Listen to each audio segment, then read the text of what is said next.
Assalamualaikum warahmatullahi wabarakatuh. Alhamdulillah wa syukurillah, kita panjatkan puji syukur kehadirat Allah Subhanahu wa taala atas segala limpahan nikmat yang Allah karuniakan pada kita, yang pasti kita tidak akan sanggup menghitungnya. Terutama nikmat iman Islam dan kesehatan, sehingga bisa kita bertemu lagi dengan bulan Ramadan yang mulia ini. Salawat dan salam semoga Allah limpahkan kepada uswatun hasanah kita Nabi besar Muhammad sallallahu alaihi wasallam, serta keluarganya, para sahabatnya dan umatnya hingga akhir zaman. Ibadillah rahimakumullah, kita semua tahu bahwa tujuan kita diciptakan oleh Allah adalah untuk beribadah kepadanya. Wa ma khalaqtul jinna wal insa illa liya'budun. Dan kita juga punya visi yang cukup besar. Visi kita itu selalu kita sampaikan dalam doa yang terdapat di dalam surat Al-Baqarah 201, yaitu Rabbana atina fid dunya hasanah wa fil akhirati hasanah wa qina adzabannar. Visi kita itu adalah bagaimana kita bisa hidup selamat dan bahagia di dunia, selamat bahagia di akhirat tanpa pernah mampir ke neraka. Jadi kita ingin nanti bahagia itu di dunia, bahagia di akhirat, langsung ke surga. Tapi di sisi lain kita juga sebagai umat Rasulullah, umat akhir zaman itu punya usia yang gak panjang-panjang amat. Kata Rasulullah, umur atau usia umatku antara 60 sampai 70 tahun.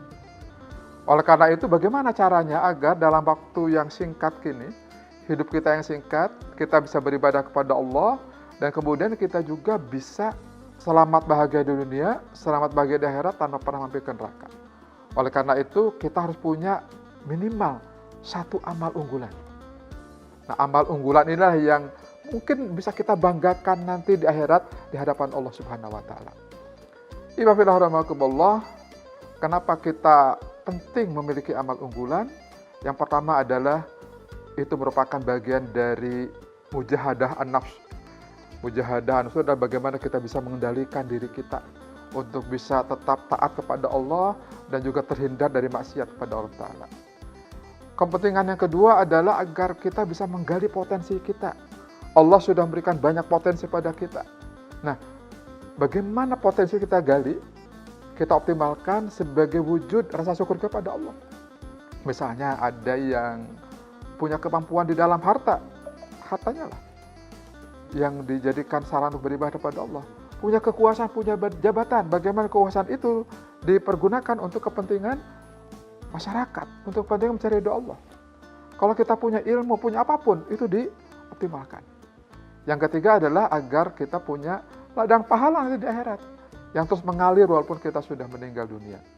Ibadillah, ada 5 kriteria untuk menjadi satu amal unggulan. Apa itu? Yang pertama adalah ikhlas. Jadi amal itu tentu harus ikhlas kepada Allah Ta'ala. Ikhlas untuk mencari ridha Allah. Yang kedua adalah kemanfaatan. Ya, amal itu harus punya manfaat. Sebanyak mungkin manfaat yang diterima oleh orang itu lebih baik lagi. Ya. Kan Rasul juga akan pernah bersabda bahwa sebaik-baik manusia adalah orang yang bermanfaat bagi sesamanya. Yang ketiga adalah kualitas. Ya, amal itu adalah berkualitas. Ya, Allah akan berfirman di dalam surat Al-Mulk ayat 2 bahwa Dialah yang telah menciptakan kehidupan dan kematian untuk melihat, untuk menguji siapa di antara kamu yang paling baik amalnya. Ahsanu amalan. Tapi walaupun kualitas penting, yang keempat adalah kuantitas. Ini juga jangan disepelekan. Oke lah, misalnya kita bisa ikhlas dengan sedekah 1 juta. Wah, kalau bisa 10 juta kan lebih baik lagi. Olehlah saya bisa ikhlas, sholat, tahajud, 3 rakaat. Kalau bisa 11 rakaat kan lebih baik lagi. Jadi tetap kuantitas itu menjadi penting. Tapi yang kelima, ini yang juga menjadi penting adalah kontinuitas atau dawam. Gitu ya. Karena dalam salah satu hadis yang lain, Rasulullah bersabda, amal yang disukai Allah adalah amal yang dawam, yang berkelanjutan, walaupun itu sedikit. Nah, inilah kemudian harus kita bangun. Banyak para sahabat sudah memberikan contoh kepada kita. Bagaimana Sayyidina Abu Bakar ya, ketika menginfakkan 100% harta kekayaannya.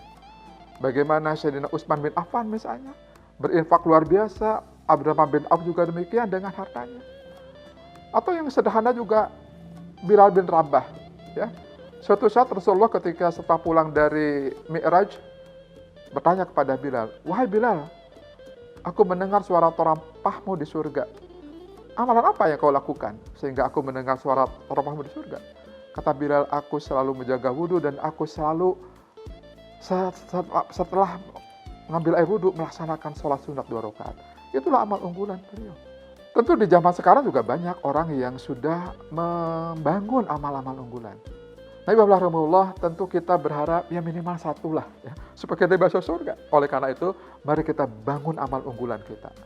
Nah, jadi di bulan Ramadan ini adalah saat terbaik untuk mulai dari kita, mulai memikirkan, merencanakan, dan melaksanakan saat ini juga amal unggulan itu. Boleh dalam bentuk sholat sunat tentunya. Boleh dalam bentuk tiap hari merasakan infak, atau zikir 1000 kali, sekian kali, atau baca Al-Quran sekian juz setiap hari, atau melaksanakan amal-amal soleh kepada masyarakat, menolong masyarakat, membantu meringankan orang yang kena beban utang, atau misalnya dalam bentuk pelayanan pada masyarakat, membantu lansia, membantu duafa, membantu kaum disabilitas, atau apapun yang kita lakukan. Insya Allah kalau itu kita laksanakan ikhlas karena Allah, kemudian punya manfaat yang banyak, kualitasnya bagus, dan kemudian kontinuitas kita lakukan, mudah-mudahan itu menjadi amalan unggulan buat kita.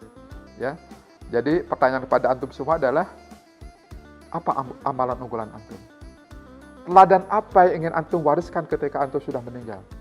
Dan yang ketiga adalah, antum ingin dipanggil dari pintu surga yang mana? Mungkin hanya itu dapat sampaikan. Mudah-mudahan kita bisa membangun amal unggulan kita yang kita banggakan di hadapan Allah SWT. Terima kasih. Assalamualaikum warahmatullahi wabarakatuh.